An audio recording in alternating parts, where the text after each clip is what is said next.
Welcome to the Frequencies of Ascension podcast. This is episode 2.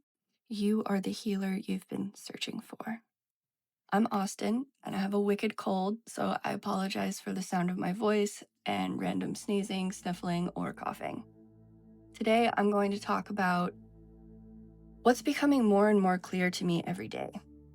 The time that we're in right now is a time when we're not just being called to talk about how great sovereignty is, but to become the masters of our own sovereignty. I feel like since I did my shamanic training in 2018, the word sovereign in the spiritual community has become a really hot button topic. Everybody wants to be sovereign. Everybody's talking about it. Sure, you could type it into YouTube and come up with a million videos. Everybody wants to teach you how to be sovereign. And I feel like that's such an ironic statement. We must confront the place in our lives where we're giving away our power and bring our full awareness to reclaiming our personal power through self-healing. We've moved energetically into the age of we've moved away energetically from the age where we once relied on healers and teachers and tools, and now we're moving into the age of self-healing. Yet, we haven't quite caught up. We're still using that crutch of somebody else or something else to bolster our power, give our power away too, so that we feel good about ourselves. I think it's partly habit. This is what we've always done. And partly we just don't really know what else to do. It's comfortable. That doesn't mean that the tools and the teachers are meaningless. It means that they served a great purpose at the time, but now is not that time anymore. The truth is, the power was never outside of us. It was always inside of us. It was always ours that we were just giving away willingly. The healing teachers and tools and practitioners are no longer needed in the same way that they were, because we're entering a time of self-healing, self-trust, and self-growth. The key word here being self. We must learn to do this on our own. No one is going to ascend for you. No one is going to bring about your enlightenment. No one is going to save you. The path home to your most authentic self is not a road that you walk outside of yourself. It is a path that runs straight through your own heart. If you're new here, welcome. I release a new episode every Tuesday. So hit the follow, like, join, subscribe, all the buttons, please. It really makes a difference for me, and it helps other people find this content. So I like to tell stories. I'm a storyteller. I believe in telling the healing story. That's what I was trained as a shamanic practitioner to do. And so here on the Frequencies of Ascension podcast, and even on the podcast I used to do a long, long time ago, I would tell things through story. I think stories are how humanity has been learning for thousands and thousands of years, before Google, before YouTube, before books. I mean, the printing press was only invented 500 or 600 years ago. So for thousands and thousands of years, stories were how everybody passed on knowledge and wisdom. So this is my story this week. Here we go. I pass this sign all the time when I'm out running errands, and it just simply says, there's no punctuation, which kind of bothers me, so I don't really know how to read it to you, but it just says, Jesus, save me. I don't know if it's Jesus save me or Jesus save me. And every time I see it, I feel this twinge of sadness in my heart, because there's someone out there who was so desperate to be saved by something outside of themselves that they actually paid to have this sign printed. They pulled off the side of the highway, and then they hung it up for the world to see. I'm not going to claim to know what anybody who would do that sort of thing is thinking. I don't know what they're thinking or feeling, but all I can tell you is what I interpreted, which is a sense of desperation, a sense of longingness, and a sense of, I'll give my power away, please just fix it for me. And I get that.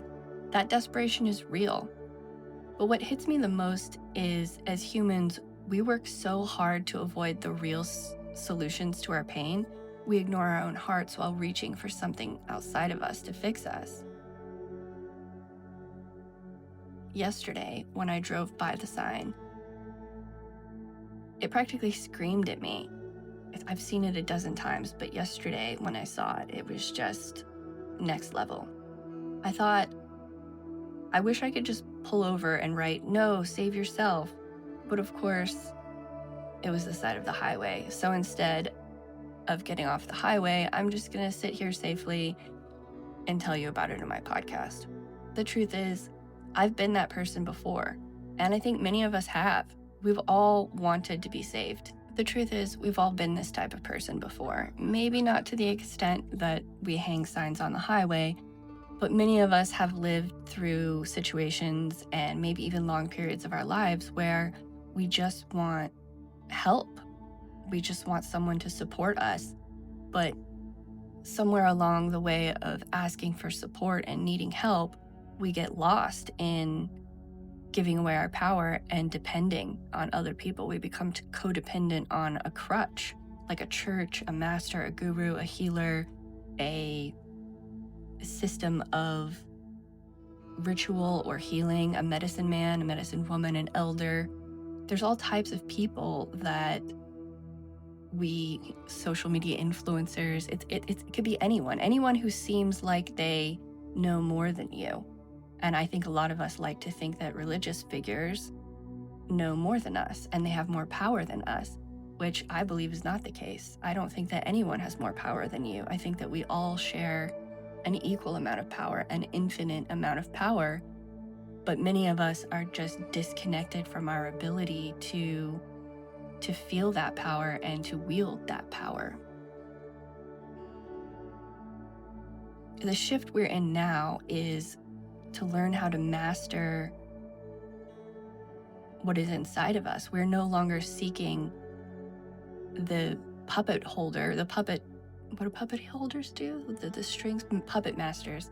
We're no longer connected to a puppet master. I think the puppet master was our own mind, and we're starting to realize that we hold the strings and the reins to our lives. And that's what Healing Through the Heart is about, reclaiming your own authority and your own connection to the divine instead of outsourcing it. I know on many occasions I've taken the easy route.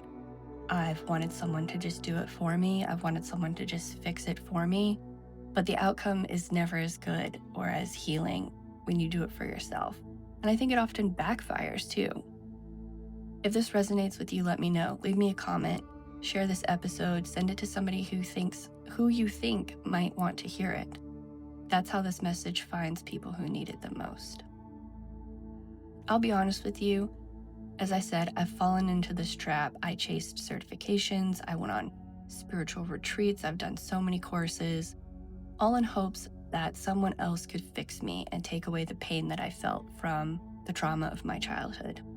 And while learning things along the way and growing, I think it slowed my progress. None of those things actually took my pain away.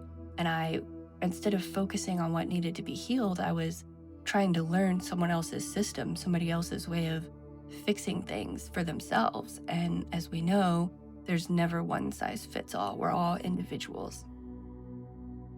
I've eventually just run out of programs to give my power away to. At one point I ran out of money, I just couldn't keep doing it anymore. I had to address the fact that what I was doing wasn't working. And the universe is always going to do that. It's always going to smash you in the face with what's really going on for you. And what the truth that I had to face was that nothing outside of me was going to change me. Only I could choose to do the healing work that I needed to do. No matter how many signs I made asking Jesus or whoever to save me, it wasn't going to work. The only thing that was going to save me was myself. And until we come into full agreement and alignment with all aspects of ourselves, we won't be able to heal. Let me give you some examples because I see this so much in comments of spiritual influencers and forums on the internet talking about Ascension. People are seeking validation for making their own decisions. They're asking tarot readers, they're asking psychic mediums instead of trusting their own gut. People are trying to people please to avoid rejection, doing what their parents want them to do, even when it's not authentic to your soul.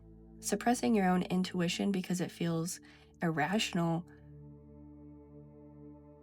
is a trap that we've been stuck in for a long time. And I think right now, the most authentic thing we can do is tune into our intuition and try to understand why we might think that something's irrational.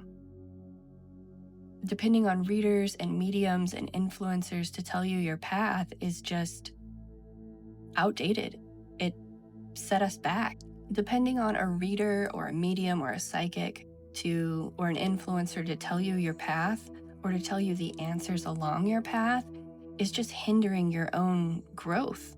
Believing someone further along than you knows better than you, than your own heart, that's just crazy.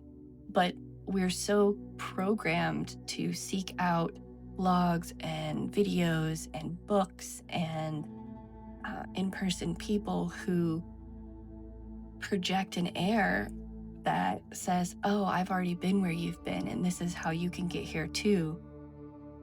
But if you, I just want to say this again because it's just such a crazy thought. And even whenever I was writing this, I didn't realize just how this is exactly what we do. We believe someone further along than us knows better than our own heart. That's just crazy. Growing up, nobody ever told me, just listen to your heart. I tell my kids that, I tell my kids all the time, you should just follow your heart. You should do what feels right for you. You should listen to your intuition. But nobody ever said that to me. Obviously, that was not what people said back in the 80s and 90s. But we do it so often. I see people in the comments of, whoever is a big brand influencer saying, I had this symptom. What do you think it means? I had this experience. What do you think it means? I have, this twin flame experience. And it's like, how are you asking someone outside of you who you've never met and expecting them to answer those questions for you? Like, what would happen to you if you sat down alone, turn off your screen, and ask yourself those questions? And where did we go? How far off our own path have we gone that our first reaction is to ask strangers on the internet to answer our heartfelt life questions instead of sitting with ourselves and asking those same things?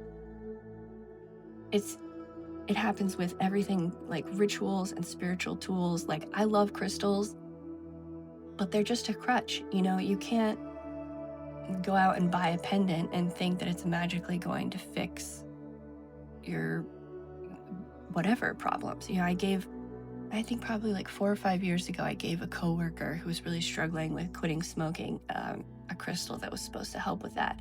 And I did it mostly because I wanted to see what would happen, because he wasn't a woo-woo person. He wasn't into but he did say at some point, just having the crystal did make him feel like it distracted him. It was a nice distraction, but he said it didn't really help with his cravings as the crystal promised it would do. And I think that's a beautiful example of how rituals and ritual objects can be used as tools to aid you, but you can't let them become a source of taking away your power. You can't just give the crystal all the power and agency of your life to say, oh, I'm going to get this, or I'm going to go do this.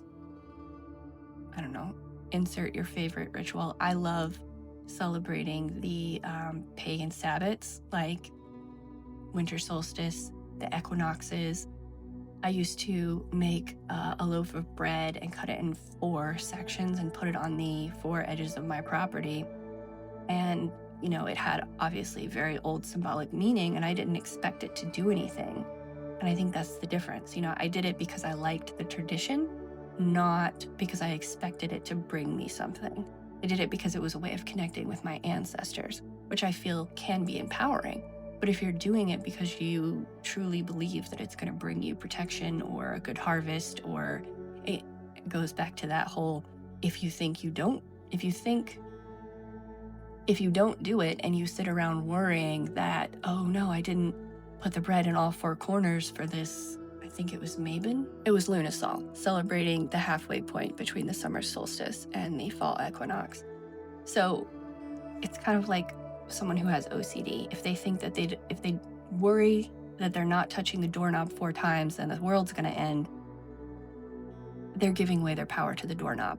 It's the same thing for crystals and gurus and social media influencers and anyone else that you're seeking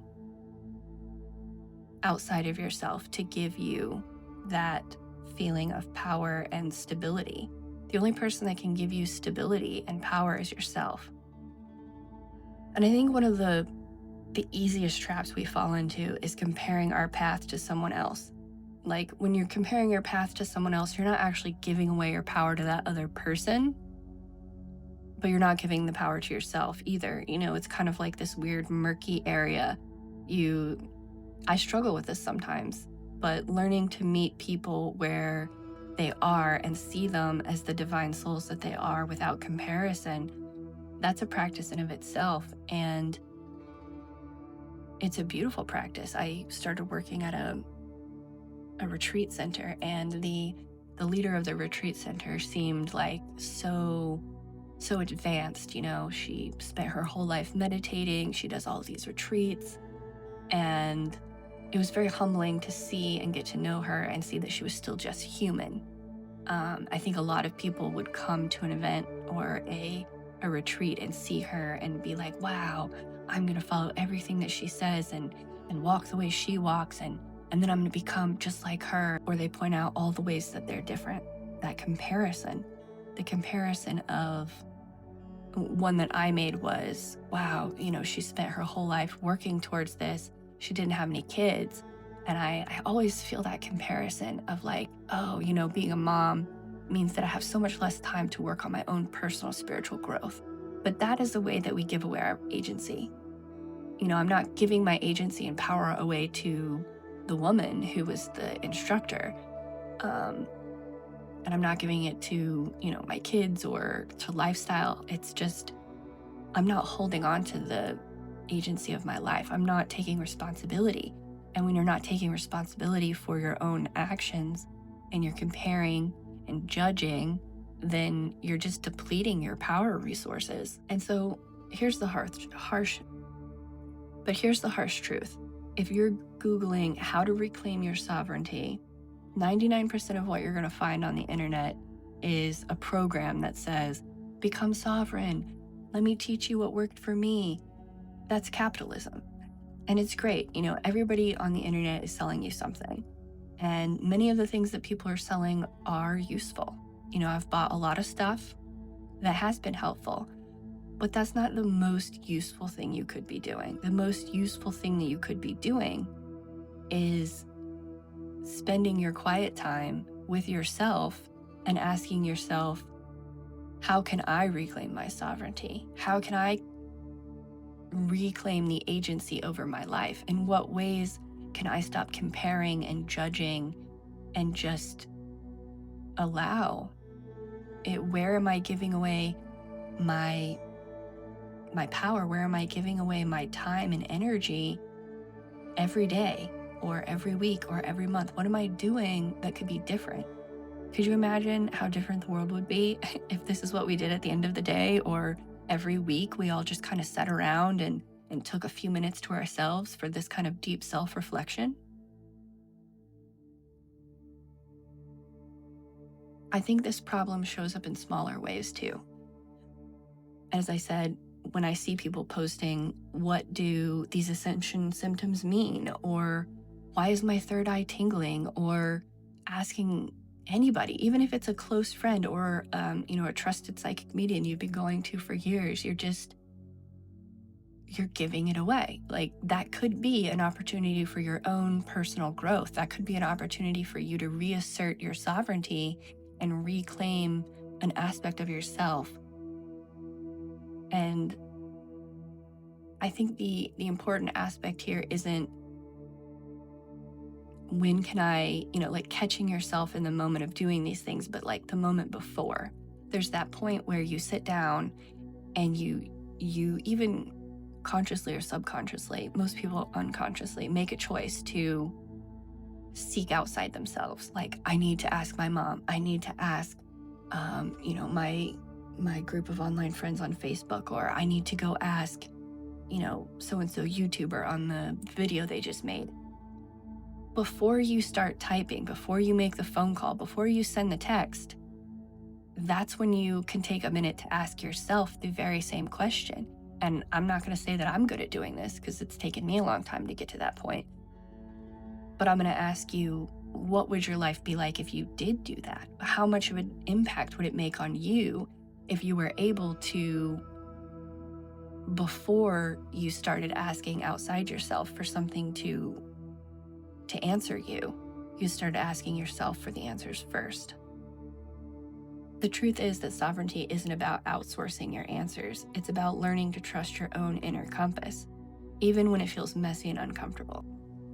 Why I felt called to make this video now is because starseeds, empaths, light workers, people on the spiritual path, I think that we're very sensitive energetically. Our nervous systems are slightly more attuned. That's why we are, I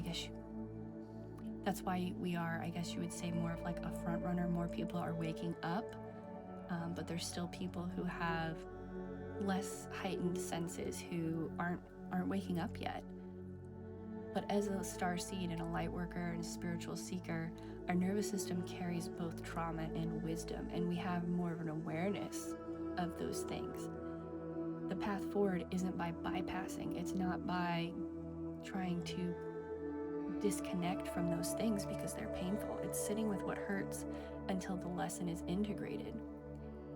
And so I want to pose another question. What stops you from doing this? What stops you from allowing yourself to feel the overwhelm and the nervous system overload that comes with being a spiritual seeker? We get so hung up on, why is it happening? Giving it a story, naming it. Maybe it was a past life. Maybe it's my twin flame. Like, none of it matters. Just sit with it. Just feel it. And I think a lot of people, and me included, I'm not calling anybody out. I'm not going to say anything that I haven't experienced myself. So how many times have I told myself, I told you guys this earlier, I believed for a long time it was my schedule, it was that I had kids, it was that I had so much going on, is that I had to work full time, or I had kids and I had to work full time. There's so many excuses that we make to not confront our feelings. There's so many excuses that we make to not reclaim our agency and sovereignty, because it's easier to give it away. It's easier to not feel than it is to feel the rejection and the fear that we are running from. I've boiled down everything that comes up for me. That's what I've spent the last 10 years of my life doing, boiling down triggers.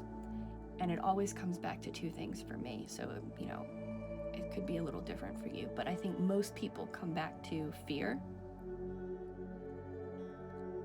because we all fear something, right? We fear that having these feelings will make us look weak or make us look like a failure. We fear rejection. Many of us feel rejection because that's what we experienced as children. It always boils down to abandonment for me, because that's what my childhood was. That's what my, Teal Swan always calls it. She calls it something. I haven't watched her content in years, but she had this catchphrase that was really useful. It was like the core wound or something like that is what she called it, core wound. And I did a lot of work to figure out what my core wound was, which is abandonment. So if you can nail down what your core wound is, where all of the other wounding comes from, where all of your other pain and fear stems from, and you just start working on the core, which, for me is abandonment, then everything else it's like a waterfall. You patch the biggest hole, and then all the other holes are easier to fix. For me, I avoid myself sometimes because I'm afraid I'll fail, or that I'll slip back into the same old pain that I carried around as a child. But here's the thing, avoiding yourself is the same as abandoning yourself. So if you're not willing to ask yourself the questions that you share on the internet, if you're not willing to say, why am I having this ascension symptom? Why am I having this trigger?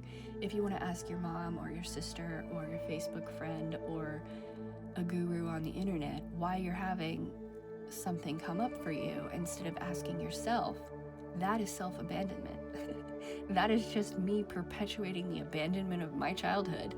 And I think that's just crazy. It's just crazy to sit here and realize, like, hey, I'm not showing up for myself. I'm giving away my power, and I'm just spinning that wheel that was spun around me as a child. So I urge you to sit with yourself and see what comes up.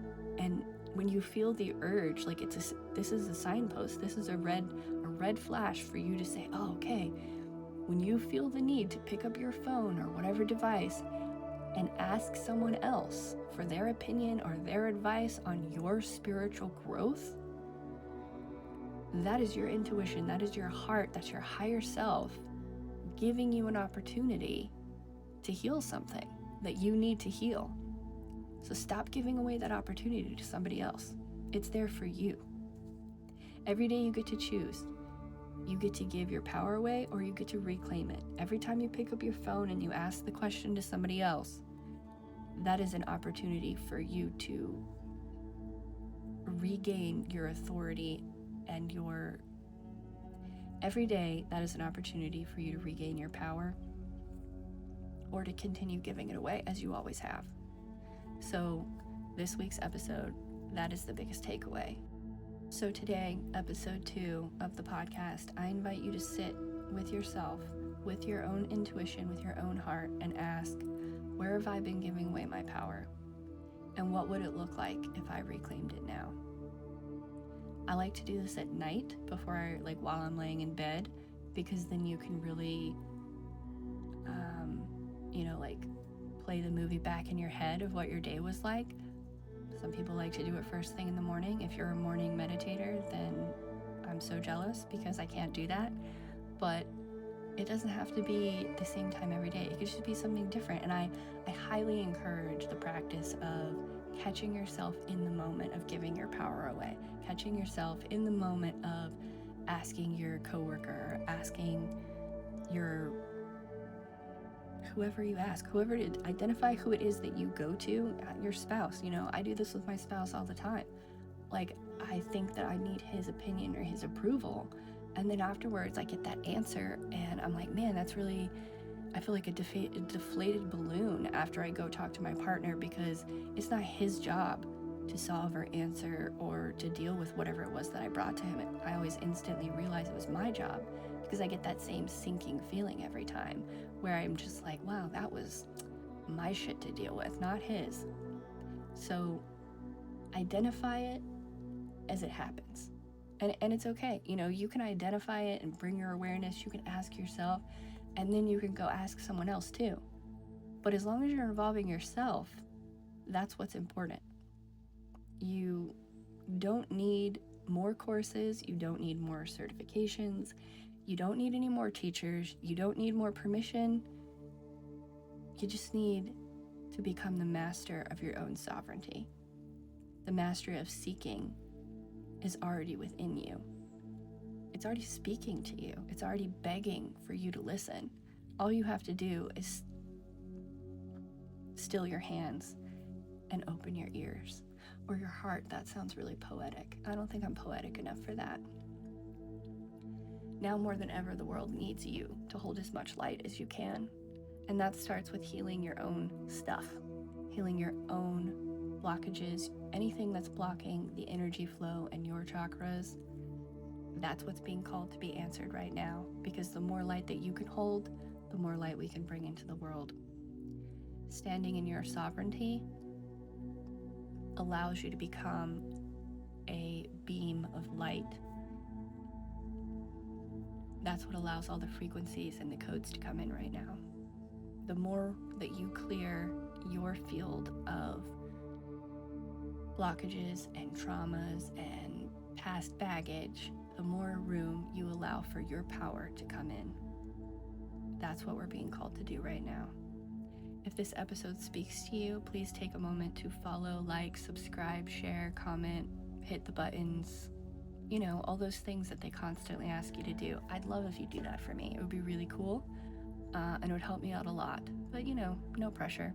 New episodes of the Frequency of Ascension podcast come out every Tuesday. Next Tuesday is going to be the September